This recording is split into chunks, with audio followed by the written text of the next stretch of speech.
السلام علیکم. الحمد للہ رب العالمین والصلاة والسلام علی اشرف الانبیاء والمرسلین وعلی آلہ واصحابہ ومن سنتہ الی یوم الدین. اللہم اجعلنا منہم ومن الذین آمنوا وعملوا الصالحات وتواصوا بالحق وتواصوا بالصبر آمین یا رب العالمین. ثم اما بعد فاعوذ باللہ من الشیطان الرجیم. بسم اللہ الرحمن الرحیم. رب اشرح لی صدری ویسر لی امری واحلل عقدۃ من لسانی یفقهوا قولی. اللہم ثبتنا عند الموت بلا الہ الا اللہ. اے ہمارے اللہ، ہمیں ہماری موت پر کلمہ لا الہ الا اللہ پر ثابت قدم رکھیے. آمین یا رب العالمین. 25واں پارہ سورہ زخرف، آیت نمبر 26 سے شروع کریں گے. وَإِذْ قَالَ إِبْرَاهِيمُ لِأَبِيهِ وَقَوْمِهِ إِنَّنِي بَرَاءٌ مِّمَّا تَعْبُدُونَ. یاد کرو وہ وقت جب ابراہیم علیہ السلام نے اپنے باپ اور اپنی قوم سے کہا تھا، تم جن کی بندگی کرتے ہو میرا ان سے کوئی تعلق نہیں، میرا تعلق صرف اس سے ہے جس نے مجھے پیدا کیا، وہی میری رہنمائی کرے گا. اور ابراہیم یہی کلمہ اپنے پیچھے اپنی اولاد میں چھوڑ گیا تاکہ وہ اس کی طرف رجوع کریں. اس کے باوجود جب یہ لوگ دوسروں کی بندگی کرنے لگے تو میں نے ان کو مٹا نہیں دیا، بلکہ میں انہیں اور ان کے باپ دادا کو متاع حیات دیتا رہا، یہاں تک کہ ان کے پاس حق اور کھول کھول کر بیان کرنے والا رسول آ گیا. مگر جب وہ حق ان کے پاس آیا تو انہوں نے کہہ دیا یہ تو جادو ہے، ہم اس کو ماننے سے انکار کرتے ہیں.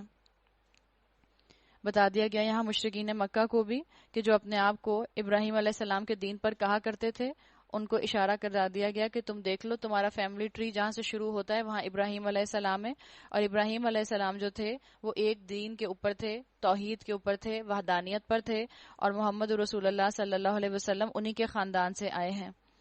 کہتے ہیں یہ قرآن 2 شہروں میں کے بڑے آدمیوں میں سے کیوں نہ کسی پر نازل کیا گیا. 2 شہروں سے مراد یہاں پر اسکالرز کے مطابق بستی طائف کی اور مکہ مراد ہے، اور بڑے آدمیوں میں سے مراد ولید بن مغیرہ جو وہاں کا سردار تھا اور عتبہ بن ربیعہ، دونوں جو سردار تھے مکہ کے. ان کا کلیم یہ تھا کہ اللہ تعالیٰ نے ان سرداروں کو پیغام کیوں نہ دے دیا اپنا، تاکہ اگر سردار ایمان لے آتے تو فوراً قبیلے ایمان لے آتے. انہوں نے اس چیز کا دعویٰ کیا. کیا تیرے رب کی رحمت یہ لوگ تقسیم کرتے ہیں؟ دنیا کی زندگی میں ان کی گزر بسر کے ذرائع تو ہم نے ان کے درمیان تقسیم کیے ہیں، اور ان میں سے کچھ لوگوں کو کچھ دوسرے لوگوں پر ہم نے بدرجہ فوقیت دی ہے تاکہ یہ ایک دوسرے سے خدمت لیں. وَرَحْمَتُ رَبِّكَ خَيْرٌ مِّمَّا يَجْمَعُونَ. اور تیرے رب کی رحمت اس دولت سے زیادہ قیمتی ہے جو ان کے رئیس سمیٹ رہے ہیں. یہاں بتا دیا گیا کہ اللہ تعالیٰ نے کسی کی دولت دیکھ کر اس کو نبوت نہیں دی. اللہ کسی کی دولت دیکھ کر اس کے ساتھ جو ہے معاملہ نہیں کرتا اچھا یا برا، بلکہ دولت اپنی ذات سے کوئی ویلیو نہیں رکھتی. دولت اپنی ذات میں نہ ہی جو ہے رحمت ہے، اپنی ذات سے نہ ہی لعنت ہے. اس کا استعمال بتاتا ہے کہ انسان نے اس کو اپنے لیے قابل نعمت بنایا ہے یا قابل زحمت بنایا ہے. اگر یہ اندیشہ نہ ہوتا کہ سارے لوگ ایک ہی طریقے کے ہو جائیں گے تو ہم خدائے رحمان سے کفر کرنے والوں کے گھروں کی چھتیں اور ان کی سیڑھیاں جن سے وہ اپنے بالا خانوں پر چڑھتے ہیں، اور ان کے دروازے اور ان کے تخت جن پر وہ تکیہ لگا کر بیٹھتے ہیں، یہ سب سونے چاندی کا بنا دیتے. یہ تو محض حیات دنیا کی متاع ہے. والآخرۃ عند ربک للمتقین. اور آخرت تیرے رب کے ہاں صرف متقین کے لیے ہے. مراد کیا ہے یہاں پر؟ یعنی مراد یہ ہے کہ اگر اللہ تعالیٰ تمام دنیا والوں کو اور جو اللہ کے نافرمان ہیں ان سب کو دولت دے دیتا تو دنیا کے امتحان بہت سخت ہو جاتا. اگر ساری دولت کافروں کے پاس چلی جاتی اور مومنین کے پاس دولت نہ آتی تو کیا ہوتا کہ دنیا میں کم ہی لوگ ہوتے جو ایمان لاتے. لیکن اللہ تعالیٰ نے ایسا معاملہ نہیں رکھا.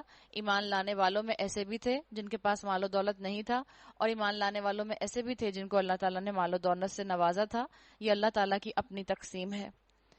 جو شخص رحمان کے ذکر سے تغافل برتتا ہے یعنی غفلت کا اظہار کرتا ہے، اللہ کے ذکر سے اپنے دل کو خالی رکھتا ہے، ہم اس پر ایک شیطان مسلط کر دیتے ہیں اور وہ اس کا رفیق بن جاتا ہے. اللہ سے دعا کیا کریں کہ اللہ تعالیٰ مجھے غافل نہیں، مجھے ذاکر بنا دے، ذکر کرنے والا بنا دے. اور کوشش کریں کہ مسلسل آپ کی زبان ذکر میں مصروف رہے، اس لیے کہ یہاں آپ کو پتہ چل گیا اللہ نے کیا کہا کہ جس کا دل وَمَن يَعْشُ عَن ذِكْرِ الرَّحْمَنِ، جس کا دل رحمان کے ذکر سے خالی ہوتا ہے، نُقَيِّدْ لَهُ شَيْطَانًا فَهُوَ لَهُ قَرِينٌ، ہم اس کے اوپر ایک شیطان مسلط کر دیتے ہیں جو اس کا قرین بن جاتا ہے. قرین وہ بیسٹ فرینڈ بن جاتا ہے جس کے ساتھ انسان کوشش کرتا ہے کہ وقت گزارے، جس کے ساتھ انسان کی خواہش ہوتی ہے کہ اس کی بات مانے. تو جب انسان کا دوست شیطان بن جائے گا تو پھر انسان کو یعنی وہ گناہوں کے اندر ہی انوالو کرے گا. اس سے بہتر ہے کہ انسان اپنی زبان کو ذکر میں مصروف رکھے. آپ مختلف صورت حال میں ہو سکتی ہیں، ہو سکتا ہے کبھی آپ کی زبان سے سبحان اللہ، الحمدللہ، اللہ اکبر، استغفر اللہ یہ نہ ادا ہو رہا ہو، لیکن اللہ کا ذکر یہ بھی ہے اسکالرز کے مطابق کہ آپ اللہ کی کسی آیت کے بارے میں کچھ سوچ رہی ہوں. مثال کے طور پر بچوں کو دیکھا تو آپ کو یہ خیال آنے لگ گیا کہ میں اپنے بچوں کو کیسے جہنم کی آگ سے بچا سکتی ہوں.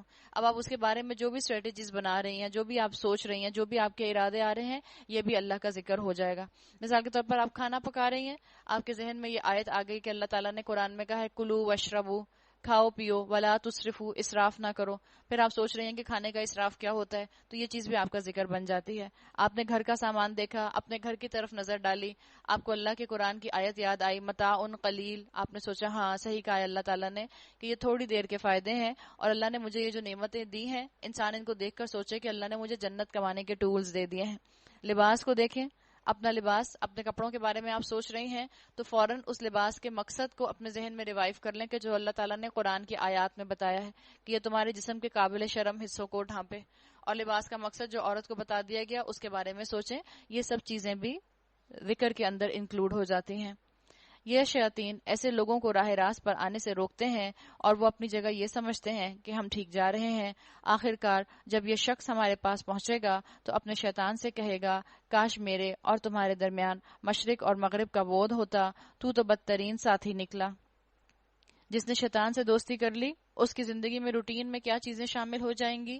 جھوٹ شامل ہو جائے گا، غیبت شامل ہو جائے گی، بے حیائی شامل ہو جائے گی، اس کی آنکھ فحش میں انوالو ہو جائے گی.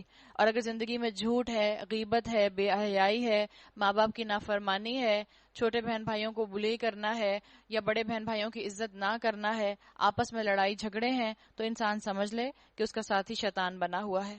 شیطان اس کے ساتھ ساتھ اس کو انسٹرکشن دیتا ہے کہ کس وقت کیا کرو.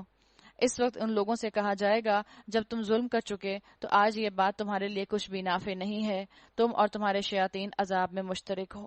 یاد رکھیں جہاں رحمت کے فرشتے نہیں ہوتے، جہاں رحمت کے فرشتوں کو بلانے والا ماحول نہیں ہوتا، وہاں شیطان آ جاتے ہیں. اور اگر فرشتوں کی جگہ شیطان آ جائیں تو شیطان پھر انسان کو نیکیوں میں آگے نہیں بڑھنے دیتے. جب انسان کے دوست فرشتے بنتے ہیں تو انسان نیکیوں میں سبقت لے جانے والا ہوتا ہے، اور جب انسان کے دوست شیطان بنتے ہیں تو شیطان ہر وہ کام کراتا ہے جس سے قرآن اور رسول اللہ صلی اللہ علیہ وسلم نے منع فرمایا ہے.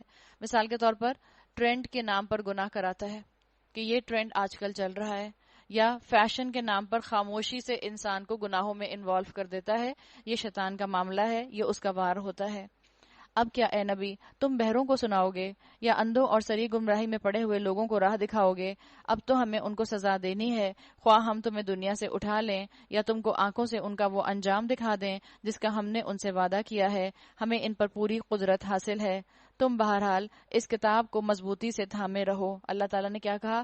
فَاسْتَمْسِكْ بِالَّذِي أُوحِيَ إِلَيْكَ، جو آپ کی طرف وحی کیا جا رہا ہے اس کو مضبوطی سے تھامے رہیے، اور جو وحی کے ذریعے سے تمہاری طرف بھیجی گئی ہے یقیناً آپ سیدھے راستے پر ہیں. تو جب آپ کو لگے کہ آپ کی زبان سے ذکر کی کمی ہو گئی ہے، اپنے آپ کو قرآن کے ساتھ اٹیچ کر لیں، خود بخود انشاءاللہ آپ کا ذکر کرنے کا دل کرے گا رب کی باتیں سننے کے بعد. حقیقت یہ ہے کہ یہ کتاب تمہارے لیے اور تمہاری قوم کے لیے ایک بڑا شرف ہے، اور عنقریب تم لوگوں کو اس کی جواب دہی کرنی ہوگی. تم سے پہلے ہم نے جتنے رسول بھیجے تھے ان سے پوچھ دیکھو کیا ہم نے خدائے رحمان کے سوا کچھ دوسرے معبود بھی مقرر کیے تھے کہ ان کی بندگی کی جائے؟ ہم نے موسیٰ کو اپنے نشانیوں کے ساتھ فرعون اور اس کے ایان سلطنت کے پاس بھیجا، اور اس نے جا کر کہا میں رب العالمین کا رسول ہوں.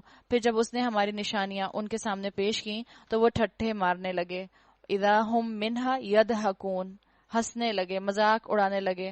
ہم ایک پر ایک ایسی نشانی ان کو دکھاتے چلے گئے جو پہلی سے بڑھ چڑھ کر تھی، اور ہم نے ان کو عذاب میں دھر لیا کہ وہ اپنی روش سے باز آئیں. وَأَخَذْنَاهُمْ بِالْعَذَابِ، اللہ تعالیٰ نے ان کو عذاب سے پکڑ لیا، اس لیے کہ انہوں نے تو اپنی روش بدلنے کا ارادہ کیا ہی نہیں، مذاق ہی اڑاتے رہے. جب جب رسولوں نے دعوت دی مذاق اڑاتے رہے. ان کو یہ سب باتیں جو ہیں فوک ٹیلز لگیں، پرانی کہانیاں لگیں. ہر عذاب کے موقع پر وہ کہتے اے ساحر، اپنے رب کی طرف سے جو منصب تجھے حاصل ہے اس کی بنا پر ہمارے لیے اس سے دعا کر، ہم ضرور راہ راست پر آ جائیں گے. اب مثال کے طور پر کمپیریزن تو کوئی نہیں ہے اس واقعے کا اور ہماری زندگی کا، لیکن صرف سمجھنے کے لیے ہماری زندگیوں میں بھی ذرا سی مشکل آتی ہے تو کیا ہوتا ہے، لوگ کہتے ہیں مدرسے سے بچوں بلوا کر قرآن پڑھوا لو، مولوی صاحب کو بلا کر دعا کروا لو، کسی درس والی کو بلا کر درس کروا لو، اسی طرح سے معاملہ ہوتا ہے۔ اور جب مشکل جو ہے آئی ہوئی ہوتی ہے اور مولوی صاحب جو آ کے بات بتا رہے ہوتے ہیں کہ یہ کام عمل کرنے کے ہیں، زندگی میں قرآن کو اس طرح شامل کیا جائے، مولوی صاحب کی دعا پر زیادہ فوکس ہوتا ہے، جو بات وہ کہہ رہے ہوتے ہیں اس پر فوکس نہیں ہوتا کہ اپنا عمل بدلا جائے، اپنی مینٹیلٹی بدلی جائے۔ مگر جو ہی کہ ہم ان پر سے عذاب ہٹا دیتے ہیں وہ اپنی بات سے پھر جاتے ہیں۔ ایک روز فرعون نے اپنی قوم کے درمیان پکار کر کہا، لوگو، کیا مصر کی بادشاہی میری نہیں ہے اور یہ نہریں میرے نیچے نہیں بہہ رہی؟ کیا تم لوگوں کو نظر نہیں آتا؟ ام انا خیرن، میں بہتر ہوں یا یہ شخص جو ذلیل اور حقیر ہے؟ یہ شیطان کا جملہ تھا، انا خیر من، آپ پیچھے پڑھ آئی ہیں۔ شیطان کو جب اللہ تعالیٰ نے حکم دیا تھا کہ آدم کو سجدہ کرو تو اس نے کہا تھا میں اس سے بہتر ہوں، میں کیوں اس کو سجدہ کروں؟ انا خیر من۔ جو شیطان کو اپنا دوست بنا لیتا ہے، جو شیطان کے راستے پر چلتا ہے، جو شیطان کی ہی بتائی ہوئی ٹرکس کے پیچھے اپنی زندگی گزارتا ہے، اسی کی ٹرمینالوجی استعمال کرنے لگ جاتا ہے۔ یہ شیطان کا دوست تھا، شیطان اس کا قرین تھا، اس نے شیطان ہی کی ٹرمینالوجی استعمال کی۔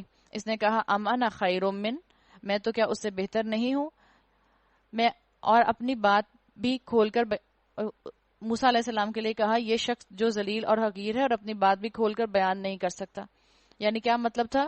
دنیاوی لحاظ سے اس کے پاس مال کیوں نہیں ہے؟ ایسا انسان جو لوگوں کی ورث ان کے مال سے نکالے اور پھر اس سے مطابق ان سے بات کرے، جس کے مال کی ورث جتنی نکلے گی اس سے اتنی دیر بات کی جائے گی، یہ مینٹیلٹی، اور ایسی مینٹیلٹی کے لوگ آج بھی موجود ہیں۔ کیوں نہ اس پر سونے کے کنگن اتارے گئے یا فرشتوں کا ایک دستہ اس کی اردلی میں نہ آیا۔ اس نے اپنی قوم کو ہلکا سمجھا اور انہوں نے اس کی اطاعت کی۔ در حقیقت وہی فاسق لوگ تھے۔ آخرکار جب انہوں نے ہمیں غضبناک کر دیا تو ہم نے ان سے انتقام لیا اور ان کو اکٹھا غرق کر دیا اور بعد والوں کے لیے پیش رو اور نمونہ عبرت بنا کر رکھ دیا۔ جو ہی کہ ابن مریم کی مثال دی گئی، تمہاری قوم کے لوگوں نے اس پر غل مچا دیا اور لگے کہنے کہ ہمارے معبود اچھے ہیں یا وہ۔ یہ مثال وہ تمہارے سامنے محض کج بحثی کے لیے لائے ہیں، حقیقت یہ ہے کہ یہی جھگڑالو لوگ ہیں۔ ابن مریم اس کے سوا کچھ نہ تھا، ان ہوا الا عبد انعمنا علیہ، ایک بندہ تھا جس پر ہم نے انعام کیا تھا اور بنی اسرائیل کے لیے اسے اپنی قدرت کا ایک نمونہ بنا دیا۔ ہم چاہیں تو تم سے فرشتے پیدا کر دیں جو زمین میں تمہارے نشین بنے، اور وہ یعنی ابن مریم دراصل قیامت کی ایک نشانی ہے۔ قیامت کی نشانی کیا ہے؟ یہ بتا دیا گیا اسکالرز کے مطابق کہ اس کے اندر عیسیٰ علیہ السلام کا واپس آنا اصل میں قیامت کی ایک نشانی ہوگا، کہ عیسیٰ علیہ السلام کا رفع آسمانی ہوا، اللہ تعالیٰ نے ان کو زندہ آسمانوں پر اٹھا لیا، اور جب قیامت آنے والی ہوگی اس سے پہلے کے دور میں عیسیٰ علیہ السلام واپس آئیں گے۔ اس لیے کہا گیا کہ دراصل قیامت کی اس میں ایک نشانی ہے۔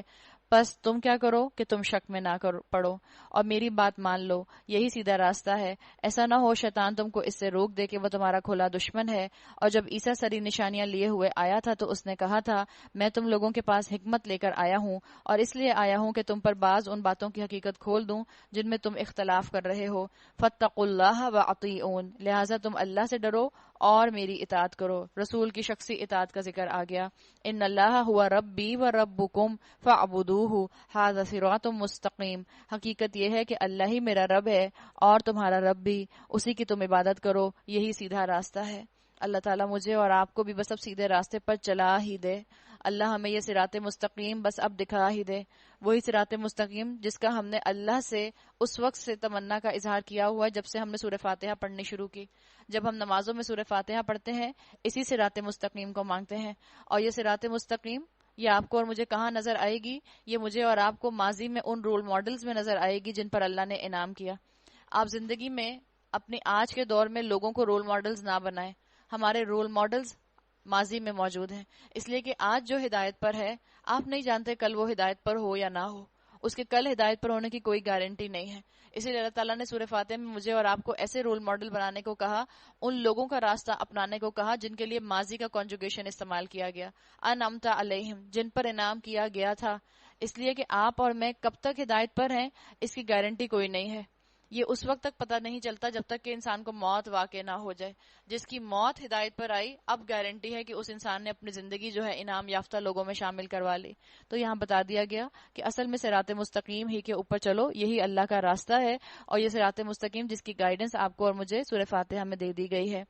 مگر اس کی اس صاف تعلیم کے باوجود گروہوں نے آپس میں اختلاف کیا، پس تباہی ہے ان لوگوں کے لیے جنہوں نے ظلم کیا ایک دردناک دن کے عذاب سے۔ کیا یہ لوگ اب بس اسی چیز کے منتظر ہیں کہ اچانک ان پر قیامت آ جائے اور انہیں خبر بھی نہ ہو؟ الاخلاء یومئذ بعضهم لبعض عدو الا المتقین، وہ دن آئے گا تو متقیوں کو چھوڑ کر باقی سب دوست ایک دوسرے کے دشمن ہو جائیں گے۔ صرف جو متقی فرینڈز ہوں گے، جو متقوے والے فرینڈز ہوں گے، جن کی دوستی کی بنیاد اسلام ہوگی، جن کی آپس کی محبت اللہ کی محبت کے ساتھ تابع ہوگی، وہی ایک دوسرے کے دوست رہ جائیں گے۔ باقی جو ہمارے دنیاوی دوست تھے وہ یہیں ختم ہو جائیں گے۔ وہ دوست جو ہمارے کسی سوشل سرکل کی وجہ سے دوست بنے، وہ دوست جو ہمارے کسی سٹیٹس کی وجہ سے ہمارے دوست بنے، وہ دوست جو ہمارے کسی ہسبینڈ کی جاب کی وجہ سے دوست بنے، وہ دوست جو ہمارے کپڑے دیکھنے کی وجہ سے ہمارے دوست بنے اور جنہوں نے ہمارے کپڑے اور ہمارے گھروں سے ہماری قیمت کا اندازہ لگایا، قیامت کے دن وہ سب دنیا پرست الگ ہو جائیں گے، سب الگ کر کھو جائیں گے، اور باقی کون رہے گا؟ وہ دوست جو متقی تھے، جن کے آپس میں ملنے کی وجہ صرف اور صرف اللہ کی محبت تھی۔ آپ صلی اللہ علیہ وسلم کی حدیث کا مفہوم آتا ہے، اللہ کے بندے بعض شہداء تو نہیں مگر قیامت میں لوگ ان پر رش کریں گے، یعنی اللہ ان کو ایسا انجام دکھائے گا کہ اور لوگ اس پر رش کریں گے۔ اور وہ کون ہوں گے؟ پوچھا گیا تو بتایا گیا وہ ہوں گے جنہوں نے اللہ کی خاطر ایک دوسرے سے محبت کی، جنہوں نے محبت کی تو اللہ کی خاطر، دشمنی کی تو اللہ کی خاطر، دیا تو اللہ کی خاطر، کسی سے بات کی تو اللہ کی خاطر، کسی پر غصہ کیا تو اللہ کی خاطر، انہوں نے اپنا ایمان مکمل کر لیا۔ تو ایسے لوگ جنہوں نے اللہ کی خاطر دوستیاں کی، آپ کی یہاں پر آنے سے جو دوستیاں ہو گئی ہیں، آپ کو خود معلوم اور اندازہ ہوتا ہوگا کہ ان دوستیوں سے بڑھ کر آپ کو کوئی اور دوستی پیاری نہیں رہتی، ان دوستیوں سے بڑھ کر آپ کو کوئی اور دوست اچھا نہیں لگتا، اس لیے کہ انہی میں بیٹھ کر آپ کو لگتا ہے کہ جیسے آپ کو آکسیجن مل گئی، جیسے آپ کو عمل کرنے کی ہمت مل گئی، جیسے اللہ تعالیٰ نے آپ کو دکھا دیا واضح طور پر کہ گناہوں کے اندر سکون نہیں، نیکیوں کے اندر سکون ہے۔ اس روز ان لوگوں سے جو ہماری آیات پر ایمان لائے تھے اور مطیع فرمان بن کر رہے تھے کہا جائے گا، اے میرے بندو، آج تمہارے لیے کوئی خوف نہیں اور نہ تمہیں کوئی غم لاحق ہوگا، داخل ہو جاؤ جنت میں، تم اور تمہاری بیویاں، تمہیں خوش کر دیا جائے گا، ان کے آگے سونے کے تھال اور ساغر گردش کرائے جائیں گے، ہر من بھاتی اور نگاہوں کو لذت دینے والی چیزیں وہاں موجود ہوں گی، وفیہا ما تشتہی الانفس وتلذ العیون، تلذ لذت سے ہے۔ ہم لذت کس چیز کو محسوس کرتے ہیں؟ ہم زیادہ تر لذت دنیا کے اندر زبان کے ذائقے کے ساتھ رکھتے ہیں، جس کو ہم چکھ سکتے ہیں۔ جنت کے ساتھ تلذذ کیا ہوگا؟ اللہ نے کہا کہ ان کی آنکھوں کو لذت دی جائے گی۔ جو چیز آپ کھانے کی ذائقے کے ساتھ محسوس کرتے ہیں، جنت میں دیکھ کر ہی اس کو اتنی سیٹسفیکشن ہوگی کہ آپ لذت محسوس کر لیں گی اس کی۔ ان سے کہا جائے گا، تم اب یہاں ہمیشہ رہو گے، تم اس جنت کے وارث اپنے ان اعمال کی وجہ سے ہوئے ہو جو تم دنیا میں کرتے تھے۔ کون سے اعمال؟ تم نے اللہ کی خاطر ہجرت کی، تم نے اللہ کی خاطر قربانی دی، تم نے اللہ کا شکر ادا کرنے والا بندہ بننا پسند کیا، تم نے مشکل حالات میں بھی اللہ کا بندہ پسند کیا، تم اللہ کے بندے بنے رہے، نفس کے خلاف گئے، اپنی ٹیمپٹیشنز کو روکا اور مشکل حالات میں بھی اپنے آس پاس ایسا ماحول بنایا جس میں اللہ کی اطاعت ہو سکے، تو اللہ نے تمہارے لیے یہ انعام رکھا ہے۔ تمہارے لیے یہاں بکثرت فواکہ موجود ہیں جنہیں تم کھاؤ گے۔ انسان کی خواہشات کی تسکین کا سامان اللہ تعالیٰ نے جنت میں رکھا ہے۔ اسلام میں یاد رکھیں ایبسنس آف ڈیزائر نہیں ہے، نروانا کا تصور نہیں ہے اسلام کے اندر۔ اسلام تقوی کی بیسس پر خواہشات کو پورا کرنے کا کہتا ہے، چاہے انسان زندہ ہو، چاہے انسان اپنا انتقال کرنے کے بعد اللہ کے ہاں پہنچ جائے، ایبسنس آف ڈیزائر کہیں بھی نہیں آپ کو ملتا۔ اللہ تعالیٰ نے یہ بتا دیا کہ یہاں پر تم جو اپنی خواہشات پر شریعت کی وجہ سے پابندی لگاؤ گے، اللہ آخرت میں اس کی کمپلیٹ سیٹسفیکشن تمہیں کروا دے گا۔ ان المجرمین، رہے مجرمین تو ہمیشہ جہنم کے عذاب میں مبتلا رہیں گے، کبھی ان کے عذاب میں کمی نہ ہوگی اور وہ اس میں مایوس پڑے ہوں گے۔ ان پر ہم نے ظلم نہیں کیا بلکہ وہ خود اپنے ہی اوپر ظلم کرتے رہے۔ وہ پکاریں گے، اے مالک۔ یہ مالک کون ہے؟ یا مالکو، یہ دوزخ کے سیکیورٹی گارڈ کا نام ہے، فرشتے کا نام ہے۔ تیرا رب ہمارا کام ہی تمام کر دے تو اچھا ہے۔ وہ جواب دے گا، تم یوں ہی پڑے رہو گے، ہم تمہارے پاس حق لے کر آئے تھے مگر تم میں سے اکثر کو حق ہی ناگوار تھا۔ کیا ان لوگوں نے کوئی اقدام کرنے کا فیصلہ کر لیا ہے؟ اچھا تو پھر ہم بھی ایک فیصلہ کیے لیتے ہیں۔ کیا انہوں نے یہ سمجھ رکھا ہے کہ ہم ان کی راز کی باتیں اور ان کی سرگوشیاں سنتے نہیں ہیں؟ ہم سب کچھ سن رہے ہیں اور ہمارے فرشتے ان کے پاس ہی لکھ رہے ہیں۔ ان سے کہو اگر واقعی رحمان کی کوئی اولاد ہوتی تو سب سے پہلے عبادت کرنے والا میں ہوتا۔ پاک ہے آسمانوں اور زمین کا فرما روا، عرش کا مالک، ان ساری باتوں سے جو یہ لوگ اس کی طرف منسوب کرتے ہیں۔ فَذَرْهُمْ يَخُوضُوا وَيَلْعَبُوا حَتَّى يُلَاقُوا يَوْمَهُمُ الَّذِي يُوعَدُونَ۔ اچھا انہیں اپنے باطل خیالات میں غرق اور اپنے کھیل میں منہمک رہنے دو، یہاں تک کہ وہ اپنا دن دیکھ لیں جس کا انہیں خوف دلایا جا رہا ہے۔ انسان کو پتہ ہی نہیں چلے گا، اپنے کاموں میں، کاروبار میں، دنیا کی مصروفیات میں، شاپنگ میں مصروف ہوگا کہ قیامت قائم ہو جائے گی۔ وہی ایک آسمان میں بھی خدا ہے اور زمین میں بھی خدا، وہی حکیم اور علیم ہے، بہت بالا اور برتر ہے، جس کے قبضے میں زمین اور آسمانوں اور ہر اس چیز کی بادشاہی ہے جو زمین اور آسمانوں کے درمیان پائی جاتی ہیں۔ وہی قیامت کی گھڑی کا علم رکھتا ہے، اسی کی طرف تم سب پلٹائے جانے والے ہو۔ اس کو چھوڑ کر یہ لوگ جنہیں پکارتے ہیں وہ کسی شفاعت کا اختیار نہیں رکھتے الا یہ کہ کوئی علم کی بنا پر حق کی شہادت دے، اور اگر ان سے پوچھو کہ انہیں کس نے پیدا کیا ہے تو یہ خود کہیں گے اللہ نے، پھر کہاں سے یہ دھوکہ کھا رہے ہیں۔ قسم ہے رسول اللہ صلی اللہ علیہ وسلم کے اس قول کی کہ اے رب یہ وہ لوگ ہیں جو مان کر نہیں دیتے۔ فَاصْفَحْ عَنْهُمْ۔ اچھا اے نبی صلی اللہ علیہ وسلم کیا کیجئے؟ ان سے درگزر کیجئے۔ فَاصْفَحْ، اصفح جو آیا ہے اس کا مطلب ہوتا ہے صفا، نہیں ہم اردو میں کہتے، صفا کا مطلب کیا ہوتا ہے؟ آپ نے صفا پلٹ دیا۔ تو اگر آپ کے سامنے یہ غلطیاں کر رہے ہیں، ان کی اس حرکت کو پلٹ کے فارورڈ لکنگ بن جائیے، آگے دیکھیے، درگزر کر دیجئے، ان کے اور اعمال پر غور کیجئے، ان سے اچھی امید لگا کر رکھیے۔ وَقُلْ سلام، اور کہہ دیجئے سلام ہے تمہیں۔ فَسَوْفَ يَعْلَمُونَ، ان قریب انہیں معلوم ہو جائے گا۔ یعنی نافرمانی کرنے والوں کو کیا بتایا گیا کہ نافرمانی کرنے والوں کو یہاں پر اگنور نہ کریں۔ اس لیے اگر نافرمانی کرنے والے کو اگنور کر دیا تو پھر آپ اس کی ہدایت کا سامان نہیں کریں گے، پھر آپ اس کے ساتھ ہمدردی نہیں رکھیں گے۔ نافرمانی کرنے والے کو اگنور نہیں کرنا، اس کی نافرمانی کو اگنور کرنا ہے۔ یہ مطلب ہے یہاں درگزر کرنے کا، کہ اس کی نافرمانی کو اگنور کر دیں، اس کی بری عادت کو اگنور کر دیں، اس کی ریبیلینزم کو اگنور کر دیں، اس نے جو آپ کے ساتھ آپ کی اطاعت نہیں کی اس کو اگنور کر دیں۔